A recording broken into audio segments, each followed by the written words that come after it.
Good morning. I have the great pleasure today of interviewing Tim Collins from HSBC, who works in upstate New York. And before we, Tim, get into the actual interview, professional part of the interview, our listeners are always interested in how your background and where you grew up and your market area and how you got into business. Did you sell cars before you got in, or go to college? Actually, John, I've been doing this now been actually in the mortgage end of the business for about 8.5 years. Prior to that, for about 1.5 years, I did sell real estate with one of the local firms, and prior to that, I worked in the R&D department at a engineering firm here in the Buffalo area. Did you go to school in the local area, or did you go outside? No, I went to school in the local area. Actually, born and raised in the Buffalo area. Went to school here at the State University of New York at Buffalo in the engineering department, actually. Mm-hmm. Yesterday, I was interviewing one of your cohorts, and who actually, Gary Owens, who actually was a computer man, got his degree in computer engineering, and then never used it. Yeah, we seem to come from a little bit everywhere. I think that's why there's a lot of interest in people's background, because people do not necessarily focus in on this business. A lot of them are happy accidents. It's ironic. You're the first person I've interviewed in a long time that actually had a real estate background. I did too. I worked for what is now the second largest real estate company in the country, Long & Foster, and I was their top agent in the company and got into mortgage banking by an accident, and that background really proved very valuable for me, and I guess that'll kind of lead me into my first question. It's a good transition, and that is, when you were in real estate, did you find that background help you when you got in?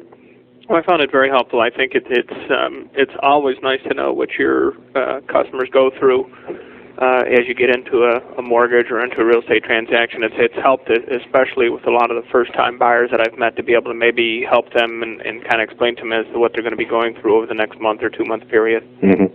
I found that it gave me a lot of credibility with agents, because when I started out, and you said you've been in the business about 8.5 years, when I started in the early 70s, I was young and looked young, and you know what that's like getting in this business. And I found that having the real estate background, and more particularly having the awards and working with a good company, really gave me a sense of credibility in talking to those realtors that you could relate, and I could sell them on the fact that I could understand a sales contract and help them close deals. I think it definitely opened up a lot of doors for me when I first got into the mortgage end, because as you had said, you tend to have a little bit of recognition from some of the fellow people that were out there, some of the realtors that you had done some business with. And though I had only been in the business for a little over a year, about 18 months I think was the total, I had done fairly well, and did fairly well actually on a couple of very difficult deals that I got some recognition for with the people that I worked with and some of the managers in the offices in the area. Mm-hmm. Let me ask you, when you, we're going to bounce back to when you started off, but just for the record, what kind of volumes did you do in 99 and 98, just generally, and the type of loans? Most of my business is more on the lower end. Most of the deals that I get, I seem to average probably around a $90,000 area for a loan amount. In 1988, I was listed in the top 200, in the Mortgage Originators magazine. Could I ask you something with regard to that? I know that 90,000. One of the interesting things up there is that your loan volumes are so low that if you were to translate that into some of the other areas of the country, like California and Northern Virginia, you'd be producing a prodigious amount of volume. The amount of loans that you all do up in that area, at least the people I've interviewed, is really phenomenal. And it's a hard business to start with, no matter what kind of loan amount you're doing. But I think it's particularly merit-worthy that you all can crank the kind of numbers that you do up there. I think the market up in this area is really pretty much on the depressed side. We unfortunately have been losing a lot of our manufacturing base in this area, and a lot of the sales prices of the houses have been unfortunately depreciating instead of appreciating, as the rest of the country seems to be doing to us. But it's more, we do crank out an awful lot of numbers here at this office. We've got a lot of good people, and I think the support that we have from both our management as well as from our processing side allows us to push these kind of numbers out, because you can get a deal in and out quickly, and people in the real estate community and with builders know that. Yeah, there's very few offices or clusters. There's clusters of companies like Crestar that have 20 people in the top 200. That's very unusual, obviously. But you're kind of a unique cluster there, because you have 4 or 5 people that are in that top 200 working at that one office, and nor that it's a good office, obviously, and a real good company. But it really is a credit, I think, to the management team, too, not only the loan officers up there. We've got a bunch of good, honest people. I think that's the key thing, is that we have very good knowledge amongst our loan officers. We've got a lot of good young kids here that are, you'll be interviewing years down the road, I'm sure. And we just have a lot of good people here that are integrity in this office is amazing, as well. The competitiveness that really pushes everybody to that next level. Normally I wouldn't kind of jump to that kind of topic so early in an interview, but nonetheless, you kind of dictate the pace of it. Let's talk about integrity a little bit, because it's a subject that I rarely cover. It's one of those things that kind of is in the background, but we do, and kind of as a sidelight to that, if you've noticed it in the papers. I know down in the Washington area it's been very prominent that the National Association of Mortgage Brokers is pushing very hard, and with cooperation of the MBA and Freddie and Fannie, on licensing brokers. And the reason they want to do the self-regulation is, obviously they don't want Congress sticking their nose in it, which is fine. But also they recognize that there are some brokers and companies out there that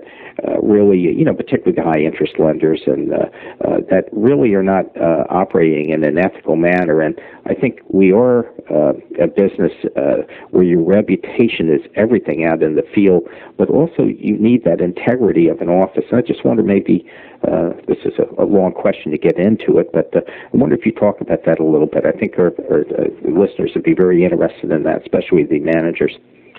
Well, I do a little bit of the training here myself, some of the loan officers, and I think the big thing that I try and impress upon everybody is, first of all, you deal with people the way you want to be dealt with.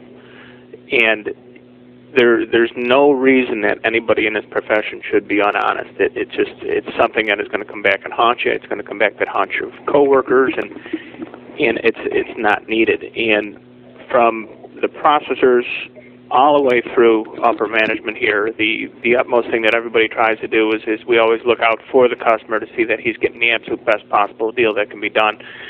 And in an area, sure as everybody's familiar with, in a market where rates are constantly fluctuating, you see too many people trying to take advantage of some of the rate differences, maybe to make a little more commission or a little more for the company. We certainly don't do that here. We give the customer absolutely the best possible thing that we can always give them, as honestly and as quickly as we can.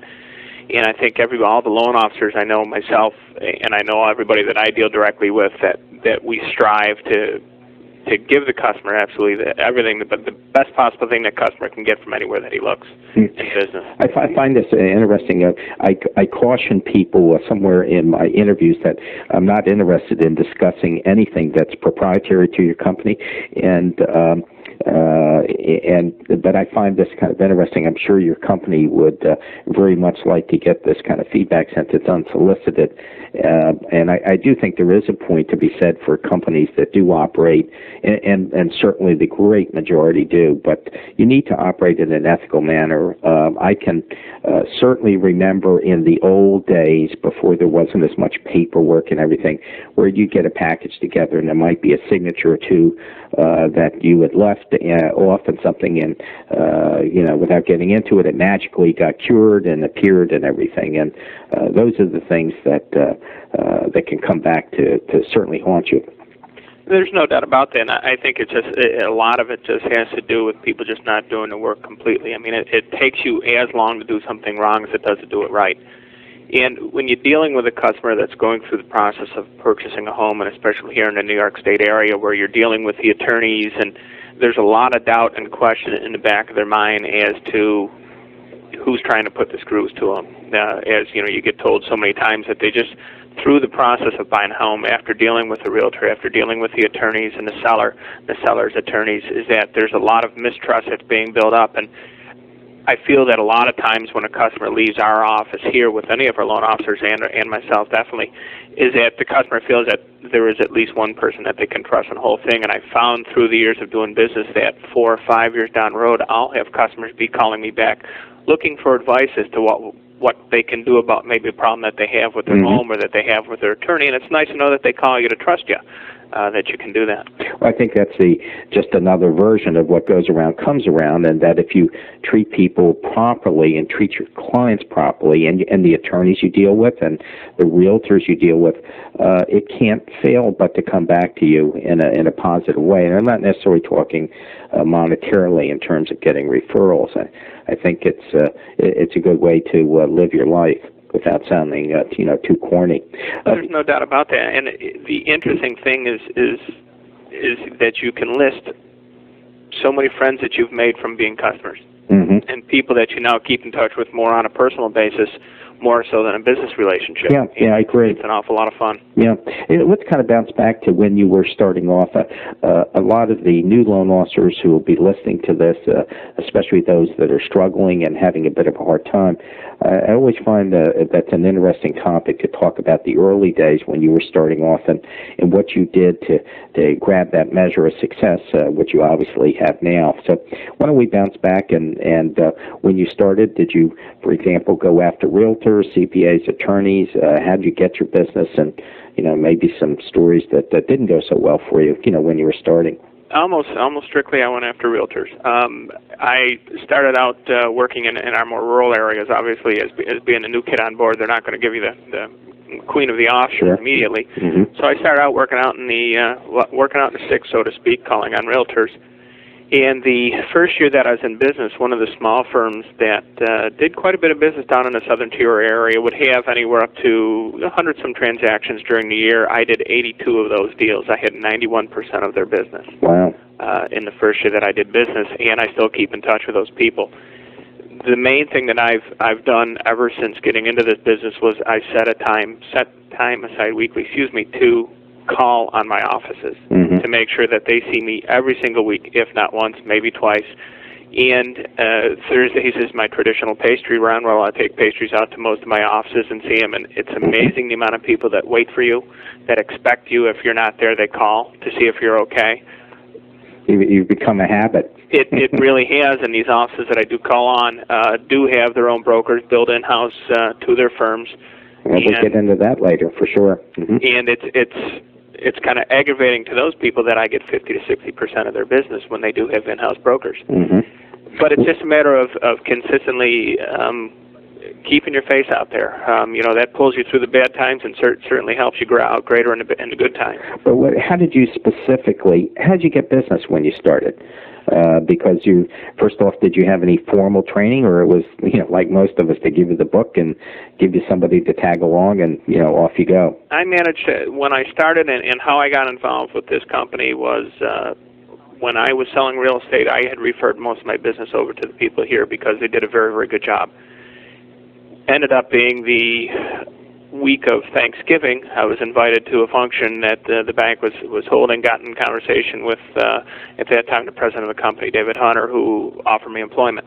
And I started 2 weeks later. And came on board. At that time, it was a small refinance boom going on, and pretty much walked in my first day. They pointed at a desk, gave me some pens, pads, pencils, and says, "There's the phone." And that's how I started. But from having that real estate background, and that was back prior to the days before the state stepped in and pretty much restricted how realtors nowadays can deal with the customers in regards to financing or asking questions in regards to financing, I was always able to finance my customers or get the financial questions out of the way so that I could qualify them for a loan, prior to me even sending them to the bank, so that when I did go out and show them houses, I knew where their payment would be, how much cash they needed, and what they'd qualify for. And I just kind of carried that right over, and even in the first month of business, I did fairly well for myself here in the company, and just continued on. I just believe in, my father always taught me that work as hard as you can, put 110% out every day, and all will be well. Did you work very hard by by your measure when you started off? I mean, was that one of the keys to your success, the perseverance? And oh yeah, it very much perseverance. I don't let anything. I don't take no for an answer. If I'm the first of all, I'm not going to turn a deal in if I don't think it's a worthwhile deal. And nowadays with the electronic underwriting that you can do, you can get that answer done quickly.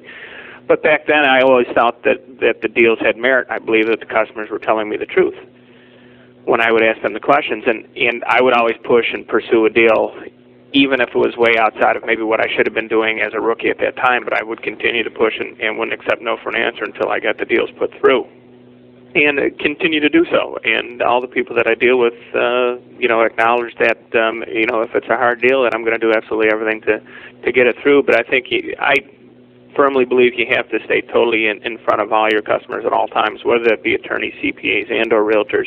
You have to stay in constant contact with these people. Mm-hmm. When you were calling on realtors, did you started off? Were you hitting like 20 offices and then narrowing it down to ones that you felt you could get deals? How specifically did you go about getting these realtors? Started out actually with about a dozen offices that were pretty much located in two central areas. So each pocket would maybe have 5 or 6 offices together. So it was actually a fairly easy tour of duty, so to speak. It wasn't unusual back when I first started to put, upwards of 500-600 miles on my car per week calling on these offices. Wow. And working 68 hours a week to do it. Certainly doesn't create the best situations always at home by working that hard, but with the understanding of everybody, you're able to do it. And I think the first year I was in business, I believe I put over 40,000 miles on my car. Wow. That's huge. And just starting out, obviously did not have a brand new vehicle, so that car didn't last more than that year. Been there, done that. Yep, that's for sure. In your market area, were you doing VAs, FHAs, or were you doing conforming loans? In the beginning, most of it was VAs and FHAs because of the areas that I was calling on more out in rural. I was dealing mostly with a lot of people that did not have a lot of cash available to them to work with. So it was mostly a government loan that I was going to write, which was good because that's usually the little bit tougher loan. And if you're going to learn something, you may as well learn with the hard stuff. Right, absolutely. And of course, in those days, there were no laptop computers, so everything was being done by hand. Correct. Did you have a beeper or a cell phone? Well, not a cell phone back then, but did you have a beeper? I always had a pager, and I always did have a mobile phone. Yeah, you're right. It was not a cell phone. It was, about the size of a phone book that you put on the front seat. Oh, sure. I always had one of those. And they were pretty expensive back then, too. They were, and I just kept looking at it that it was the cost of doing business. You didn't necessarily want to have that big bill with you, but you needed to do that. And even to this day, all my customers have all my home phone numbers. They have my business phone, my portable phone, my pagers. If a customer needs to reach me, they know they can reach me. When did you know that you were going to make it in this business? How long did it take? 6 months, a year? Did you ever think of getting out? It was less than a year that I knew that I could do well in this business and enjoy it. Work with some great people. I've met some tremendous people through the years doing business. I knew right away that this could work. Within the first couple of months, I was having a lot of fun. I was putting some money in my pocket, paying the bills, and it worked. And certainly, as hopefully will continue to do so.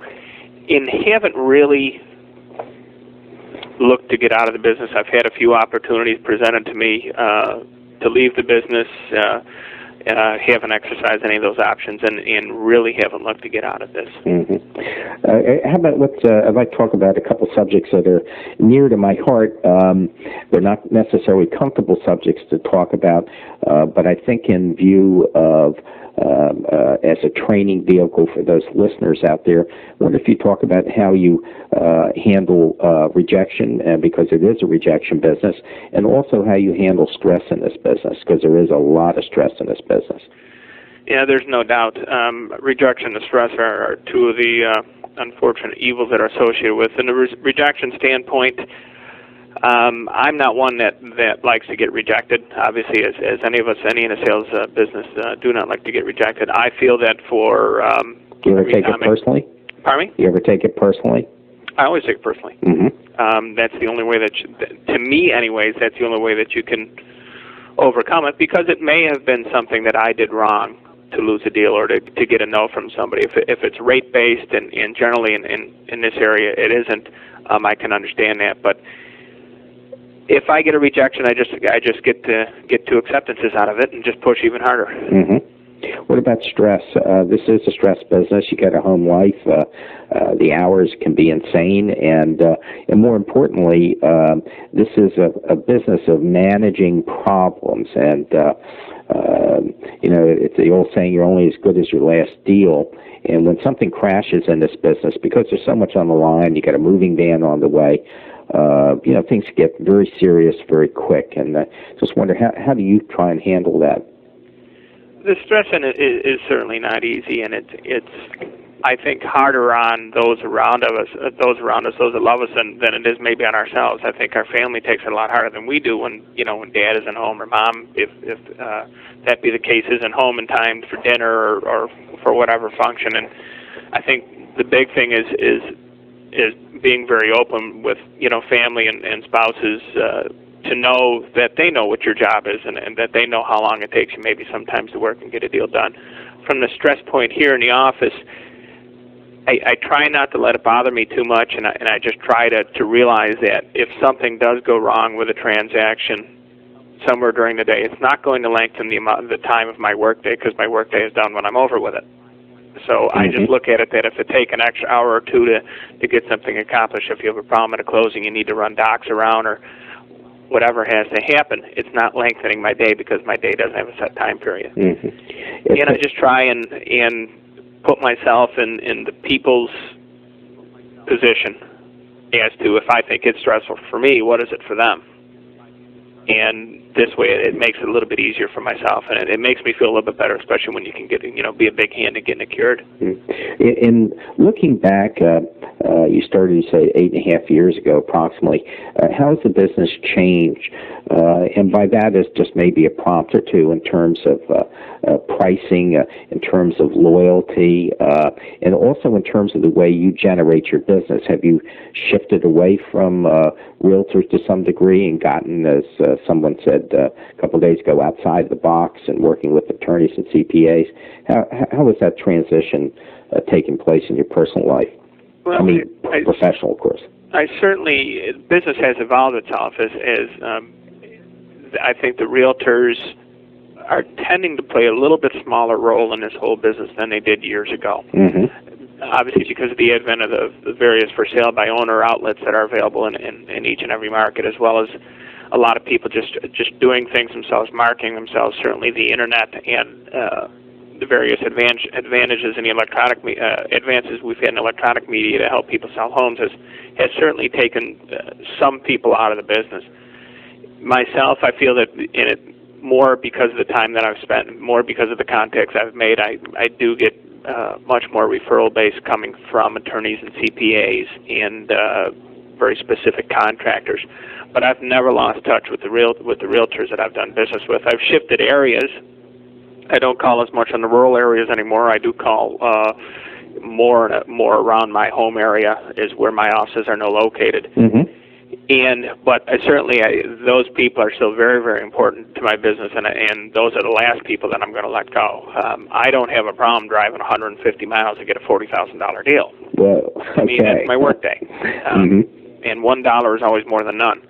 And I don't have a problem with that, and I don't feel that I've left any of those people. I think, if anything, my core business is my realtors. That core has stayed the same. All I've done is develop around it. Don't you think that's kind of interesting, if you were to kind of look at yourself in the mirror with regard to that statement?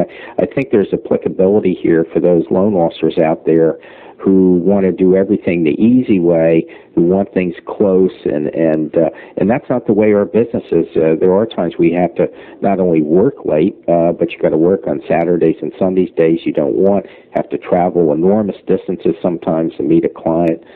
It's just part of our business, and either you got to do the deal or you got to get out of the business.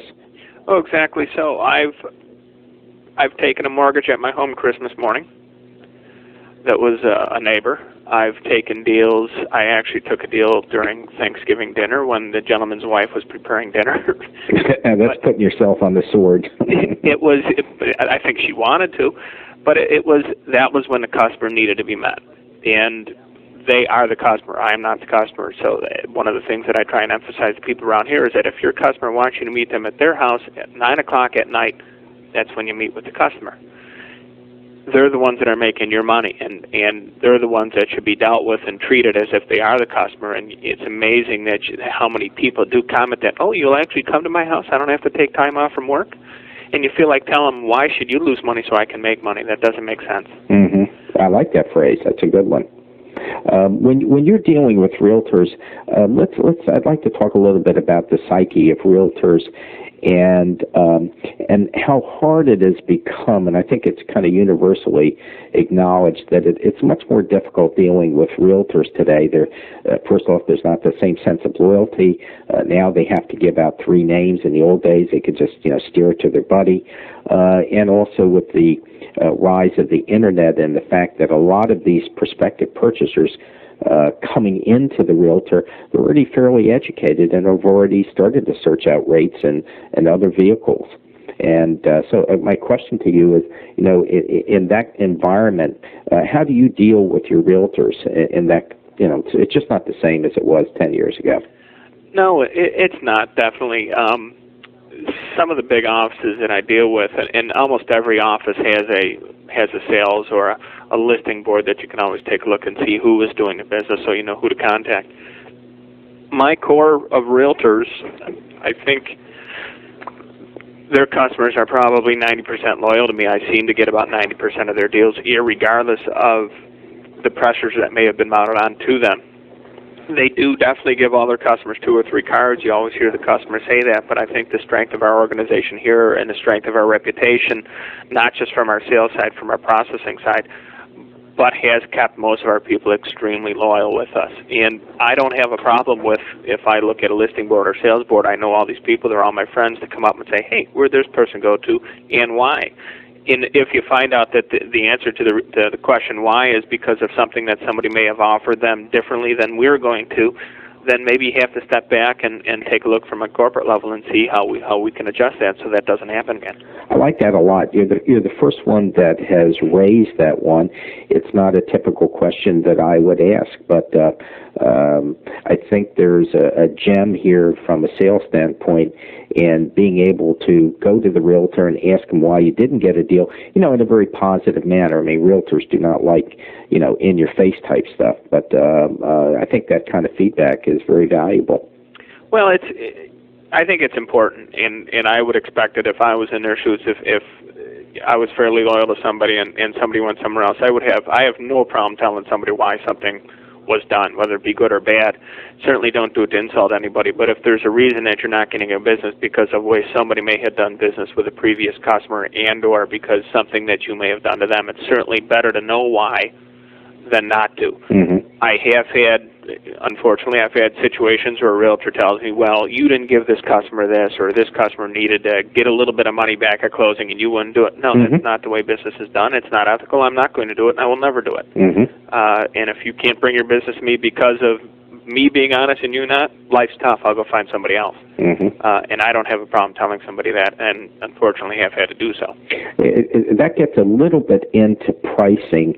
I always like to talk about pricing, and the reason I particularly like to talk about it is because the listeners out there, especially the new people and even some of the ones that have been around a long time, they get fixated on pricing. And so I wonder if you talk a little bit about pricing, and not so much with respect to your company per se and whether they have a great price on a 5-1 or whatever, but the effective pricing out there in the marketplace. Do you find that it's a very tight market, that you have to be very competitive, you have to cut a commission, Pricing in our market up here in upstate New York is very competitive. There's really 3 or 4 big players in this area, and everybody is usually fairly close mm-hmm. to each other in rates. Have I had to cut commission to get a deal? Definitely. There's no doubt about that. I don't always have a problem doing that. Sure. To get the business in the door, that's not an issue. I have also at the same time originated many deals where I was higher priced. And one instance in Remember, I was talking to another person that was in sales, and it was a fairly good-sized deal. It was a jumbo loan. We were priced over by an eighth, maybe to a quarter. And the gentleman came right out and asked me, he says, "You're priced higher. Why should I deal with you?" And I straight told him, I says, "Because you'd be dealing with me." And I got the deal. And I've told people on several occasions, you're not going to buy a Cadillac for the price of a Yugo.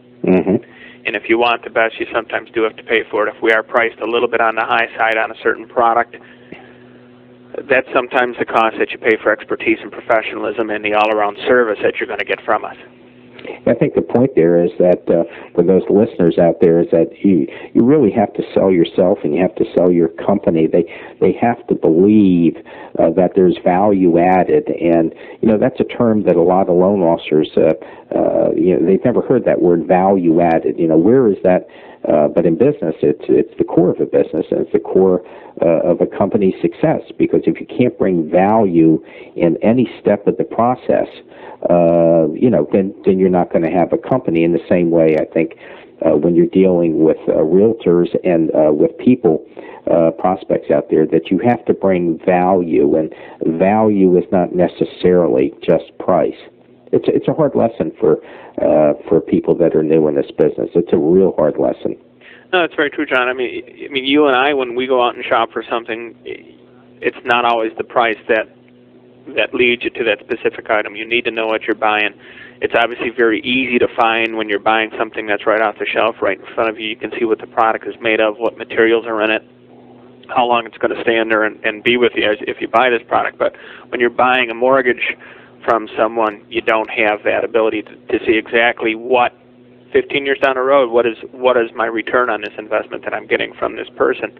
In the company here, we provide an awful lot of ancillary services to the customer that are above and beyond the mortgage, with the accounts that a customer can set up and the prices or the lack of prices on those accounts for the person, so he can see that right up front. But also try to explain to the person, and I think they can see by us going out of the way to meet with them where they need to, or that they can call me at midnight if they need to, is that they know that over the next couple of months, this is going to be a very trying period for them in buying their house. They're going to have an awful lot of questions. They're going to have maybe an awful lot of running around to do. You're certainly not doing it by yourself. Your spouse is going to be asking you a bunch of questions, and for them to have that little bit of peace of mind to know that they're going to get the right answers, they're going to get them quickly, you're there for them, I think helps out, and I think that's a huge value added to somebody. Yeah, and that's what I'm taking from your comments, that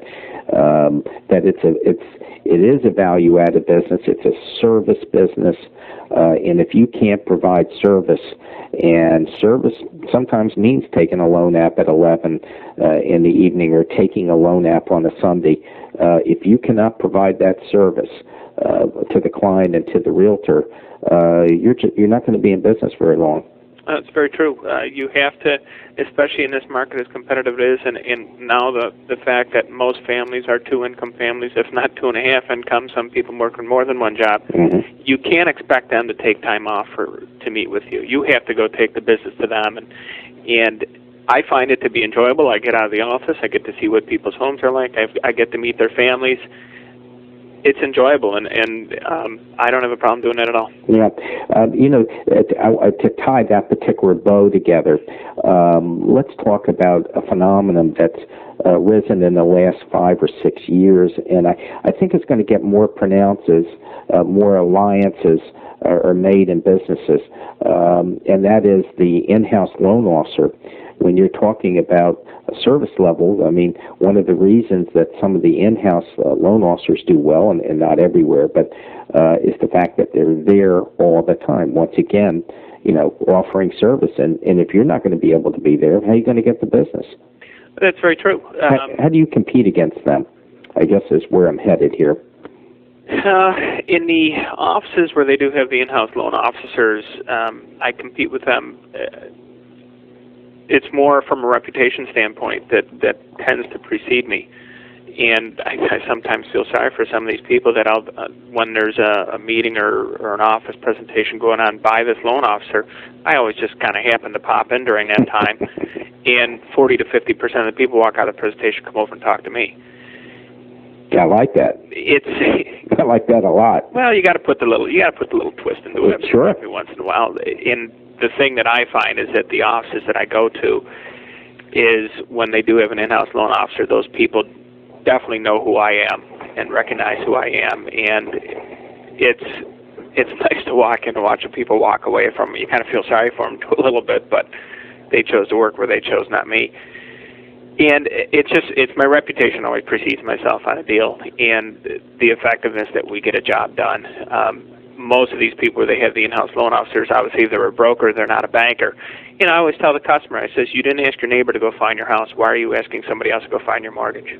Mm-hmm. And people tend to remember that. Mm-hmm. Yeah, of course, there is the flip side to that argument, and the flip side being that a broker, and it's a constant argument. This is nothing that we'll resolve here, but the flip side is that the broker can always get a better price because they're looking for that unique product and everything. I think there's something to be said for both sides. Oh, in some cases they certainly can, and if that be the situation where I am meeting with a customer, I never have a problem saying, when you spoke to so-and-so beforehand, they offered you this product. I can't offer that to you. Maybe this product is better off for you, and you should maybe pursue that. But if you do have any questions at all in the meantime, please still feel free to give me a call. And that happens, obviously, in certain instances when somebody's offering some sort of hybrid-type loan that I cannot offer them. And it is amazing that almost up to closing, the customer will still call me, even though I didn't write the loan, just for advice. And then I'll find 2 or 3 months later they'll refer a brother or sister over to me. Mm-hmm.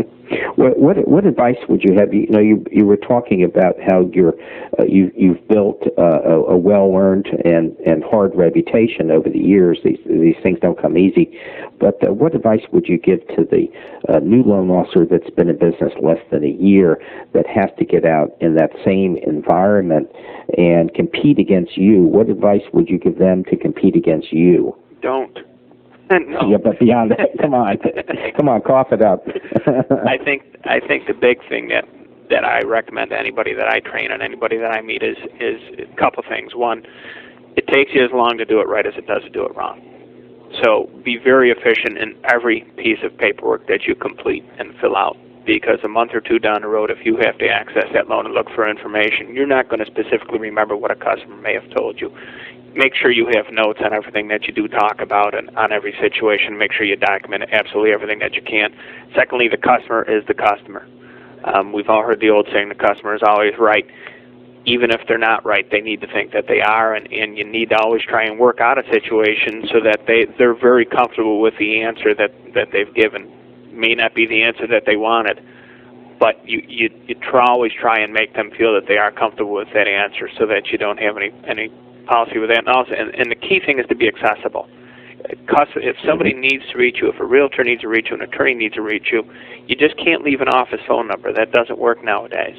I'm rarely in my office. You have to be able to have them reach you absolutely anywhere. I actually have 2 portable phones just in case.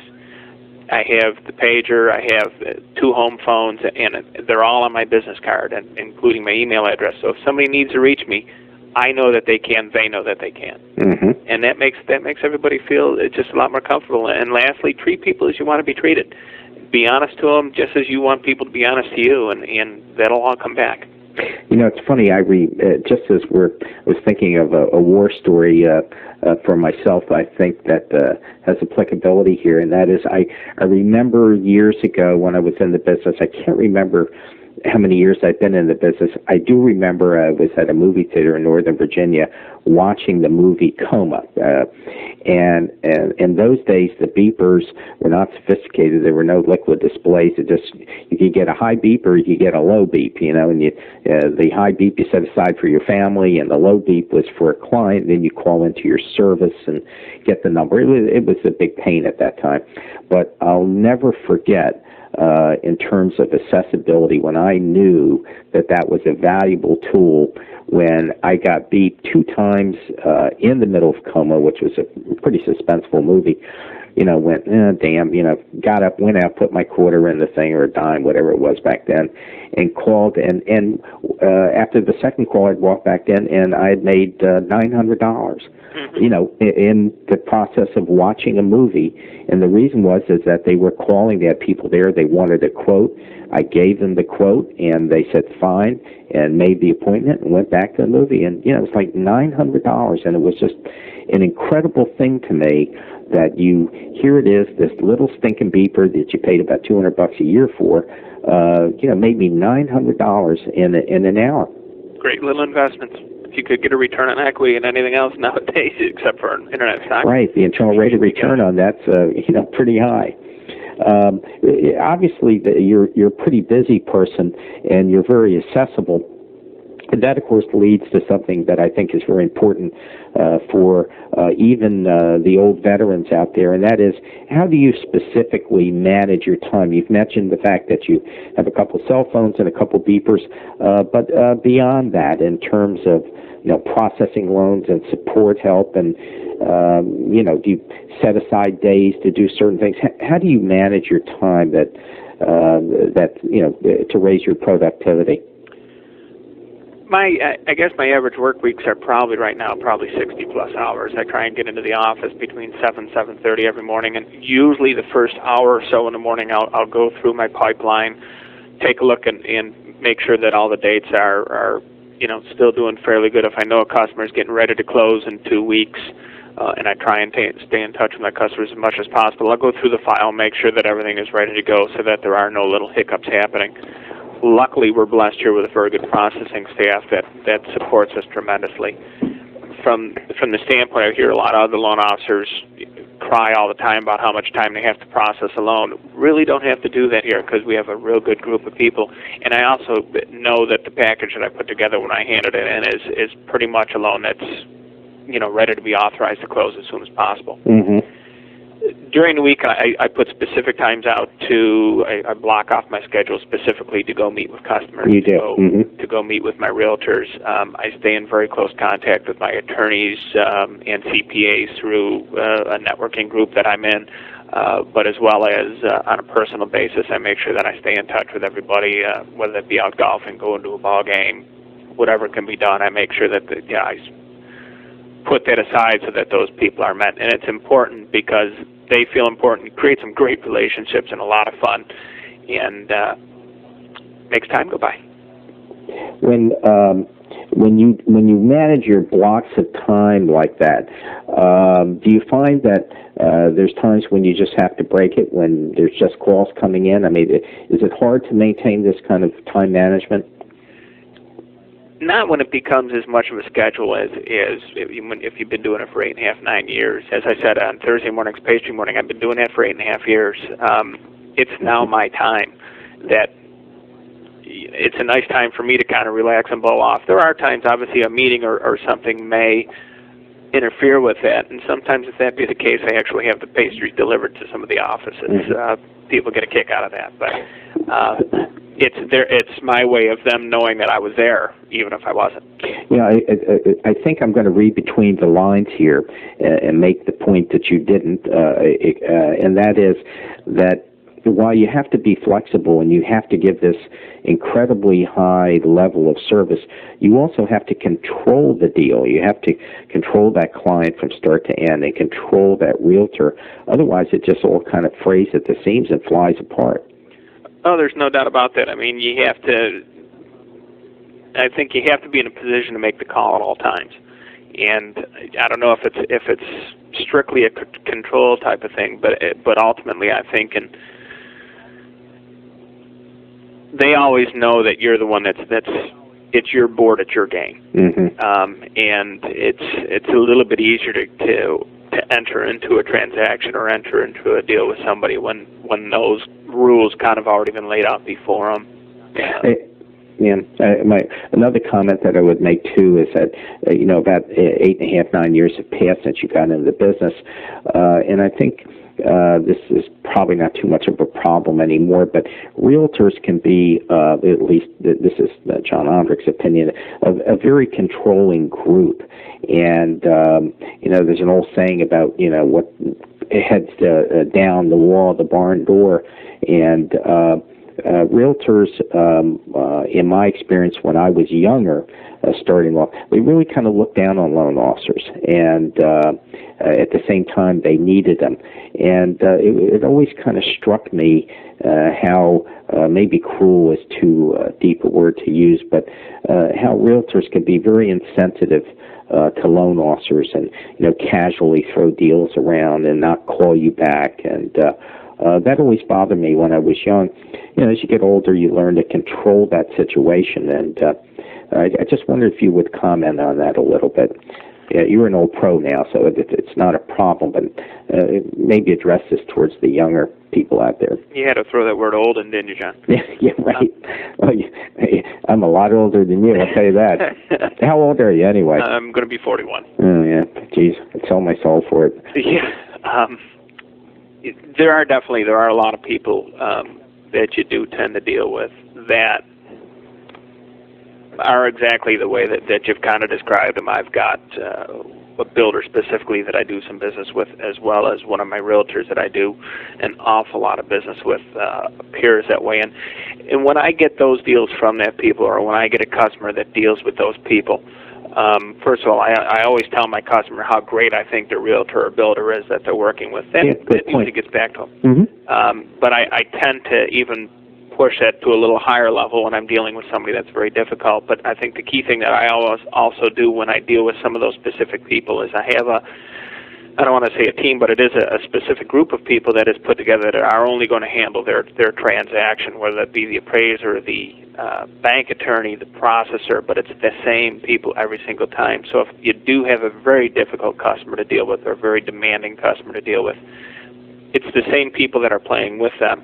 so that they know exactly that customer needs to be really kissed up to a little bit. Mm-hmm. And I found one of the builders that I have is just exactly that way. It's very, very difficult to deal with, but everybody acknowledges it now, and we find that the deals are going smoother and smoother, and this person now actually is a dream to work with. I get 90% of his business. It's higher-end homes. It's great, but it was just because I paid specific attention to make sure that every one of her or his needs were met, and that there was no complications or problems coming up. I'd like to switch subjects on you a little bit here and talk about a group of people that you just mentioned in passing, and that is CPAs and attorneys. I always like to talk about how people can originate deals, as someone said, outside of the box. And how do you go about getting business from CPAs in particular, attorneys, and any other group? You said you were in a group of marketing people, or? I'm in a networking group for professionals. I feel that's very, very important for anybody who wants to be in this business long term. Good point. Is to be either in a networking group or join your local chamber of commerce, get involved in meetings in the town, the Boy Scouts. I find all of that is a tremendous way to interact with people. People don't want to deal with you if they don't like you, nor if you're not doing a good job. But you have to be out in front of people. People have so much more of a comfort level, especially in everybody's busy lives, to deal with somebody that they can see, that they know it's going to get done properly.